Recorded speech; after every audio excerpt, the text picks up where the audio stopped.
Assalomu alaykum hurmatli kuzatuvchilar. Xabaringiz bor, biz o'zimizning YouTube kanalimizdagi avvalgi materiallarimizda avtomobilni boshqarish uchun ishonchnoma onlayn rasmiylashtiriladi degan savol-javob ko'rinishidagi video materiallar joylashtirgan edik. Ushbu materialni oxirida foydalanuvchilarga qulaylik yaratish maqsadida demak o'sha mashina boshqarish, avtomobilni boshqarish uchun ishonchnomani olishda video material ko'rinishida ko'rsatib beramiz degan edik. Bugun mana shu boshda berilgan materialni davomi tarzida sizlarga avtotransport vositasini boshqarish uchun demak olinadigan ishonchnomani elektron tarzda qanday olish kerakligini ko'rsatib berishga harakat qilamiz. Buning uchun o'sha my.gov.uz sayti orqali qilinadi. Agar siz bu saytdan birinchi marta foydalanayotgan bo'lsangiz, ro'yxatdan o'tish tugmasini bosishingiz va ro'yxatdan o'tishingiz kerak bo'ladi. Demak, hozir ro'yxatdan o'tgan foydalanuvchining shaxsiy kabinetidan kirib ko'rsatib berishga harakat qilamiz.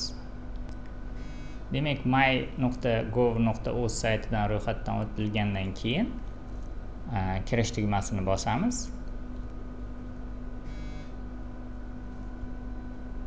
Va o'z login va parolingizni terasiz va shaxsiy kabinetingizga kirasiz.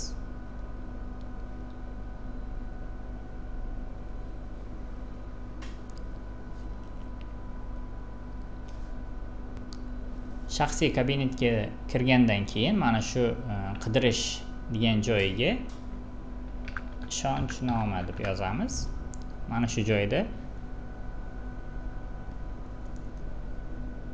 mana avtotransport boshqaruvi uchun jismoniy shaxslarga elektron ishonchnoma degan xizmat turini tanlaymiz. Hammada savol tug'ilishi mumkin. Demak, bu xizmatdan foydalanish narxlari to'g'risida. Mana pastga tushadigan bo'lsak, xizmat narxi degan joy bor. Ishonchnomani agar bir oyga berayotgan bo'lsangiz, bir oygacha bo'lsa 66 ming so'm, 6 oygacha bo'lsa 330 ming so'm, agar 3 yilgacha bo'lsa 660 ming so'm. E'tibor qiling, ishonchnomalar faqat mana shu muddatlarga rasmiylashtirilishi mumkin. 1 oygacha, 6 oygacha va 3 yilgacha rasmiylashtirilishi mumkin. Demak, xizmatdan foydalanish tugmasini bosamiz.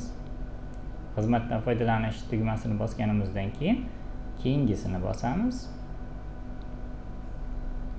Mana shu joyda siz avtotransport vositasini egasini shaxsiy kabinetidan kirishingiz kerak bo'ladi. O'shandan keyin demak, mana shu mening avtomashinalarim degan joyda o'sha avtotransport vositasini egasini nomida nechta mashina avtotransport vositasi bo'lsa, hammasi chiqadi va o'shalardan siz ishonchnoma bermoqchi bo'lgan avtotransport vositasini tanlaysiz. Demak, avtotransport vositasini tanlaysiz, qolgan ma'lumotlar avtomatik tarzda shakllangan bo'ladi va yashash hududi tanlanadi.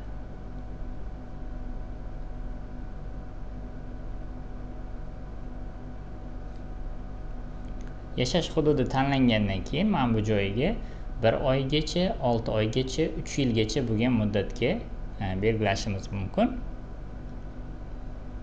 Demak, mana xohlasangiz 1 oy, xohlasangiz 3 oy, xohlasangiz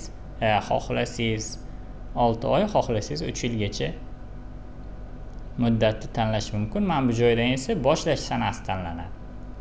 Ya'ni dovernosda qaysi sanadan bermoqchi bo'lsangiz, o'sha sana tanlanadi va keyingi etapga o'tiladi. Keyingi demak qadamda siz ishonchnoma bermoqchi bo'lgan shaxs ma'lumotlarini kiritasiz. Ya'ni qo'shish degan tugmani bosasiz va mana bu joyga o'sha ishonchnoma bermoqchi bo'lgan shaxs ma'lumotlarini kiritasiz. Mana demak, ishonchnoma bermoqchi bo'lgan shaxs ma'lumotlarini kiritdik va to'ldirish tugmasini bosamiz. To'ldirish tugmasini bosgandan keyin ma'lumotlar, ishonchnoma bermoqchi bo'lgan odam ma'lumotlari avtomatik tarzda chiqadi. va mana bu joydan hujjat turini tanlaymiz. Demak, O'zbekiston Respublikasining fuqaro O'zbekiston Respublikasi biometrik pasporti. Ya'ni siz agar tepada ID karta ma'lumotlarini kiritgan bo'lsangiz, bu joyga ID karta tanlanadi va saqlash tugmasi bosiladi. Mana e'tibor qiling, bitta doверенностьni o'ziga bir nechta ma'lumotlar qo'shishingiz mumkin. Qo'shish tugmasini bosish orqali keyingi odam ham qo'shib ketilaveradi. Bundan keyin, demak, kerakli odamlarni qo'shib olganimizdan keyin keyingisi degan tugmani bosamiz.